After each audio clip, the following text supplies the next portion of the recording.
It is a dark and gloomy day and probably the worst day to film my first YouTube video, but hey, here we are, we're doing it. We're going to go over the 12 books that I read in January. I'm going to give you my thoughts and feelings and whether I would recommend them or not. I quite literally have no idea what I'm doing, so be nice.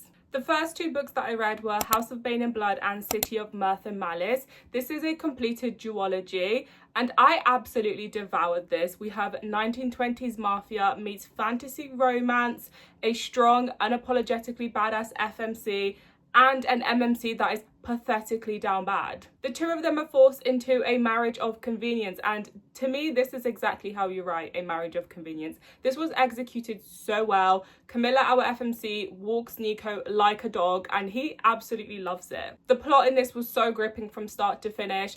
I just had the absolute best time reading this duology and I would 100% recommend it. Also, Nico, the MMC, is a top tier yearner. He would genuinely burn down the world for her and I am absolutely obsessed with him. Their relationship was absolutely everything. Mafia fantasy romance has undoubtedly become one of my new favourite subgenres and I desperately need more of it. Red City by Marilu. This was absolutely sensational. I loved this book so much. This is an urban fantasy and we have an alchemy-based magic system based on transformation. This is friends to lovers and they end up working for rival crime syndicates. No, guys, I absolutely devoured this book. This was so good. I cannot even begin to express how incredible this book was. And it's so underrated. This could not be more up my street if it tried. This was so unique and truly unlike anything I've ever come across before. Alchemy in this world is controlled by powerful crime syndicates, and these mafia type organizations produce and sell a substance called sand, which is a highly addictive enhancement drug. I have never come across a concept like this before and I was completely fascinated by it. Both our main characters are immigrants and this book also places a powerful emphasis on the struggles and sacrifices that many immigrants have to face, and it was absolutely heartbreaking to read about. I already know this is going to be in my top reads of this year. I cannot stop raving about this book. Everyone run and read this, I beg you. The Dagger and the Flame by Catherine Doyle. I loved this book. This was sat on my shelf for over a year and I can't believe I didn't pick it up sooner. Take this as your sign to pick up books that have been sat collecting dust on your shelves because you might actually find some hidden gems. This book was brilliant. I was hooked straight away and could not put it down. Loved the characters, loved the plot. The romance was a true slow burn and there was so much tension and chemistry between our main characters. So this is a romantasy and it's the first book in a trilogy.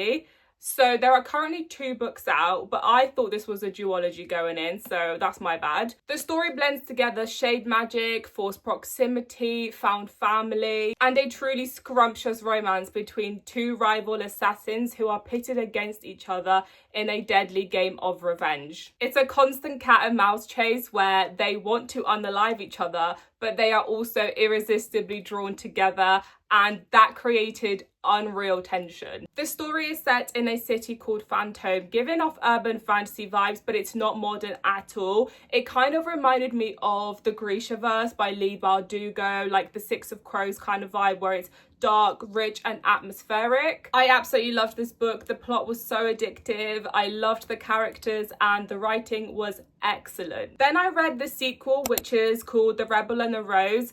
And it was a decent sequel, however, I did not enjoy it as much as the first book. I can't quite put my finger on why, but I just ended up losing interest and I just kind of checked out of the story. Maybe my expectations were just a little bit too high because of how much I loved the first book. It certainly wasn't a bad book, it just didn't quite land for me like I wanted it to. I still had fun reading it and would probably still recommend this series. And again, I was under the impression that this was going to be a duology, but there is actually going to be 1 more book. And I can't say that I'll be running to read it when it comes out. And the last physical book that I read was Trial of the Sun Queen.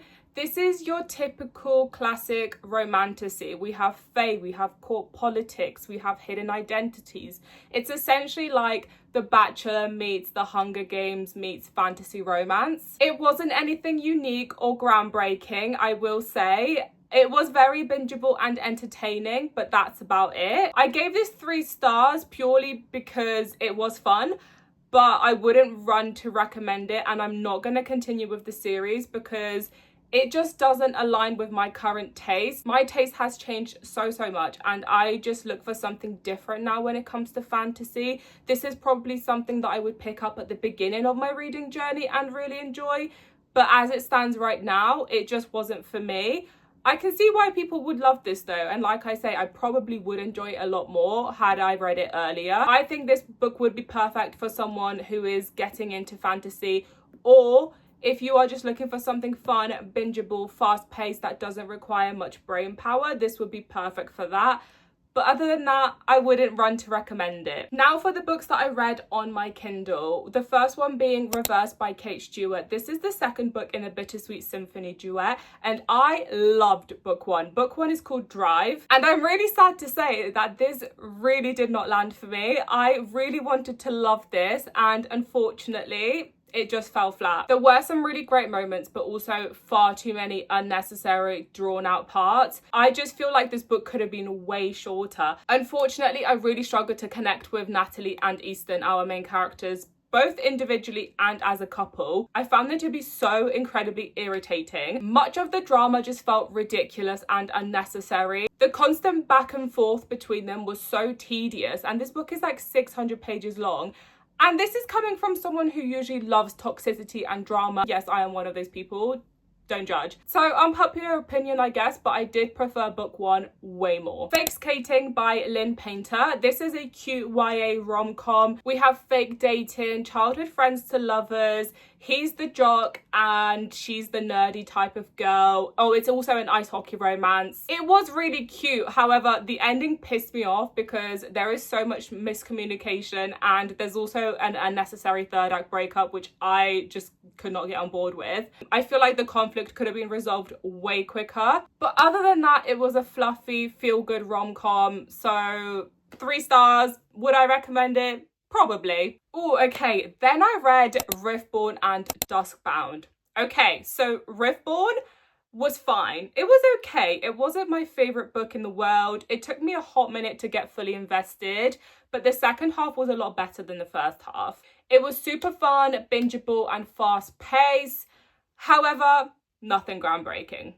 It was just a fun time. Did not care for the romance, found it quite underwhelming, didn't really feel a connection between our main couple. So it follows Fia, and she is an outsider because she's one of the Riftborn, who are refugees from a land destroyed centuries ago. They are marked and discriminated against in a society filled with prejudice. Fia has spent years in hiding. However, one day that all changes when her magic erupts and she is discovered by General Larrick Ashford. So he gives her an ultimatum. She either joins the elite guard under his command or faces execution. Like I say, it was a fun time. I gave it 3.5 stars, but it was nothing groundbreaking. However, the second book, Duskbound, was so much better. It was a huge step up from book one, and I enjoyed it way more. One of the issues that I had in book one was resolved in this book, and it definitely delivered. The plot was so engaging. The romance absolutely delivered. The slow burn was exquisite. I do love our FMC Fia. I think she's an incredible FMC. She's strong, she's powerful. I loved her character development in the second book and watching her truly come into her own. Listen though, I still wouldn't call this romantasy particularly anything groundbreaking. Like I say, I think I'm just looking for something different now when it comes to fantasy. And this is very trope heavy. It's not anything unique really. I would still probably recommend it though, because like I say, I did have fun. But the main reason that I read these books is because I want to read The Ascended, which everyone has been raving about on TikTok, and apparently it's like the best fantasy they've ever read. So I'm very intrigued to see whether that lives up to the hype. But these 2 books on their own, they were a fun time. Bingeable, fast paced, don't really require a lot of brain power. It's not anything to like scream about, but it was fun. I then read/listened to From Lukov with Love by Mariana Zapata. This is how you write an ice skating romance. Oh yeah, I forgot to say, I thought Fake Skating by Lynn Painter was going to be an ice skating romance because I didn't read the back and I just went off the cover. So that was my bad. I was actually quite disappointed to find out that it wasn't an ice skating romance. It was actually an ice hockey romance. So there is that. But hey, I've only got myself to blame. Now, from Luke Off with Love by Mariana Zapata, this is how you write an ice skating romance. One thing about me is that I love anything to do with figure skating. I'm very passionate about the sport. I don't know why. I've always been incredibly fascinated by it. And when I heard that this was an ice skating romance, obviously I had to read it. It really reminded me of a show on Netflix called Spinning Out. It's one of my favourite shows ever, and Netflix decided to cancel it after one season because they are just dickheads. They do this every single time. And honestly, I'm still so bitter about it. Anyway, if you haven't watched the show, watch it. And if you have watched the show, read this book because I'm sure you'll enjoy it. I loved Jasmine, our FMC. I found her so relatable. And Ivan, the MMC, is just the sweetest angel ever. I loved how supportive he was, constantly hyping her up. And their snarky banter was hilarious. Them two had me giggling at how much they were bickering. I really loved their dynamic, but also, so the nickname that he calls her is Meatball, and I literally could not take it seriously. It was the dumbest nickname ever, but honestly, I just roll with it. I don't get really icked out by things in books necessarily. I guess if you like the story and the characters, you don't really care, but yeah, the nickname was a choice. Okay, so everyone was telling me that Mariana Zapata is the queen of slow burn, so I can totally see that.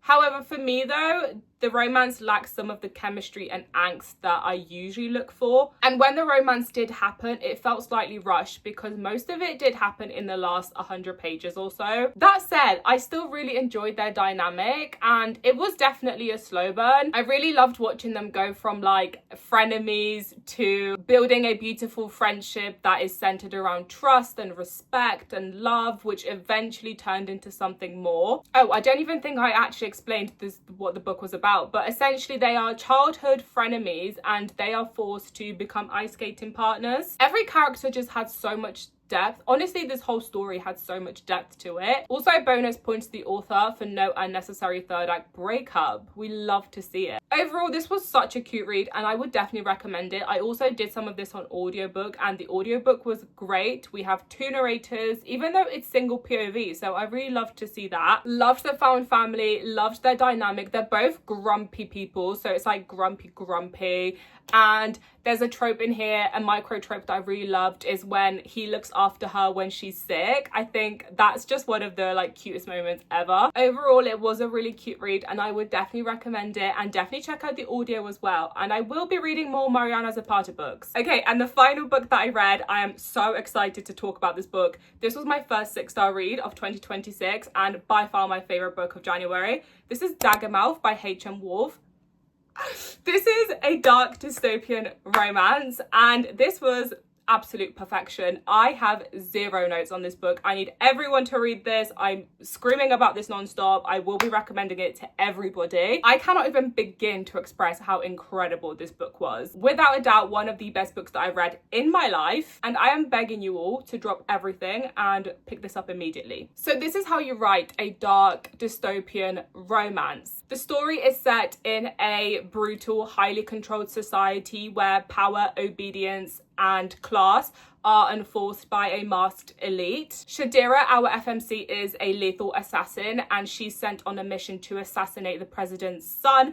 However, when this mission fails, the two of them are forced into a political marriage of inconvenience. Now listen, this is how you write enemies to lovers. This was so good. So the story blends together political intrigue, rebellion, social oppression with the best enemies to lovers romance. Every single character in this book has so much depth. Oh, and they're all truly morally grey. We get so much unapologetic female rage, and I'm telling you, I was raging alongside them. This book had me reeling. I wanted to throw my Kindle across the room. Some of the most badass FMCs I've ever come across, and just the most compelling characters. I'm absolutely obsessed with them. One thing I really loved about this book is that it's written in third-person POV and we get multiple POVs and multiple romances, which makes the plot twist hit so much harder because you truly do not see them coming at all. I feel like sometimes with first-person POV, it kind of becomes a bit obvious because you know exactly what they're thinking and what's going to happen. But with third person, maybe that's an unpopular opinion, but I actually prefer third person because you don't get all the inside scoop on what's actually going on in their head. And I think when it's done right, it really hits hard. From start to finish, I was absolutely hooked and could not put this book down. It's like 600 pages and I wanted to devour the whole thing in one sitting. It also hit painfully close to home and I actually did cry on multiple occasions. One, because I was very attached to the characters, and two, because there are moments that truly mirror real life in a way that's raw, disturbing, and heartbreaking. It was emotionally devastating and honestly it feels like a book that is imperative to read, especially given everything that's going on in the world right now. H.M. Wolf's writing is absolutely phenomenal. Every element was executed perfectly. The storytelling itself was gut-wrenching, layered with so much depth and so emotionally impactful. The last time I was this flabbergasted by an ending was when I read the Red Rising trilogy. Like, I'm talking jaw on the floor, pure chaos and madness,